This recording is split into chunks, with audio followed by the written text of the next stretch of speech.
नमो बुद्धाय. जय भीम. मी तेजल खिल्लारे. लोकज्योती मराठी या यूट्यूब चॅनलमध्ये आपल्या सर्व प्रेक्षकांचे मनापासून स्वागत. त्याला विरोध केला नाही असं नाही घडलेलं. मार्क्सवादी कम्युनिस्ट पक्षाचे विनोद निकोळे साहेबांनी त्याला विरोध केलेला आहे. त्याचबरोबर ते बिल पारित होत असताना विरोधी पक्षनेते आपले अंबादास दानवे हे सुद्धा सभागृह सोडून बाहेर गेले. जे काही घडलं ते अत्यंत वाईट घडलेलं आहे. जी भूमिका विरोधी पक्षांनी पार पाडायला पाहिजे होती आणि हे जे तथाकथित विशेष जनसुरक्षा जे विधेयक आहे त्याचं गांभीर्य लक्षात घ्यायला पाहिजे होतं विरोधी पक्षांनी. तसं काही घडलेलं नाही. परंतु जनता हे सगळं पाहते. हे जनसुरक्षा विधेयक बिल नाहीच आहे, हे काही जण सुरक्षा विधेयक बिल आहे आणि मूळतः जनतेला अत्यंत सुरक्षित करणारं बिल आहे. जनतेच्या संविधानात्मक सर्व ज्या अधिकारांवर कुठराघात करणारं असे अत्यंत घातक बिल आहे. याच्यामुळं एक फॅशिस्ट शासन व्यवस्था काय करू शकते त्याचे उदाहरण आहे. तुम्हाला म्हणजे प्रश्न असा आहे की जनतेच्या मालकीची जी जल, जंगल, जमीन, जी सार्वत्रिक संपत्ती आहे ती भांडवलदारांच्या घशामध्ये जेव्हा हे भांडवलदारांचं हस्तक असलेलं शासन ज्या वेळेला हे घशात घालण्याचा प्रयत्न करेल भांडवलदारांच्या कॉर्पोरेट सेक्टरच्या,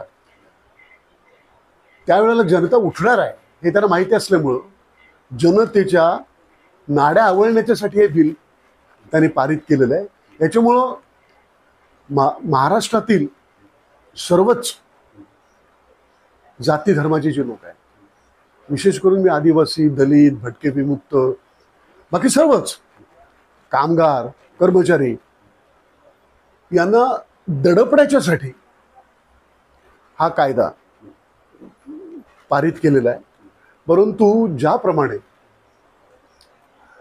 शेतकऱ्यांच्या विरोधामध्ये जे कायदे आणले 3 आणि शेतकऱ्यांवर लादायचा प्रयत्न केला, तर जगामधलं सगळ्यात मोठं आंदोलन भारतातल्या शेतकऱ्यांनी करून मोदींना नाक मुठीत धरून ते कायदे मागे घ्यायला लावलेले आहे. या देशातली जनता जिने ब्रिटिशांना हाकललेलं आहे, गोऱ्या ब्रिटिशांना हाकललेलं आहे, आता काळ्या ब्रिटिशांना हाकलण्यासाठी एक नवं स्वातंत्र्य युद्ध आता सुरू होणार आहे आणि ते कुणी थांबू शकणार नाही. जनतेचा आवाज तुम्हाला दाबता येणार नाही. यांना केवळ भ्रष्टाचार करण्याच्यासाठी आणि तमाम जनतेची संपत्ती भांडवलदारांच्या खिशात घालण्याच्यासाठी हे खरं म्हणजे अदानीची सुरक्षा बिल आहे, अंबानी सुरक्षा बिल आहे, जनतेचं सुरक्षा बिल नाही.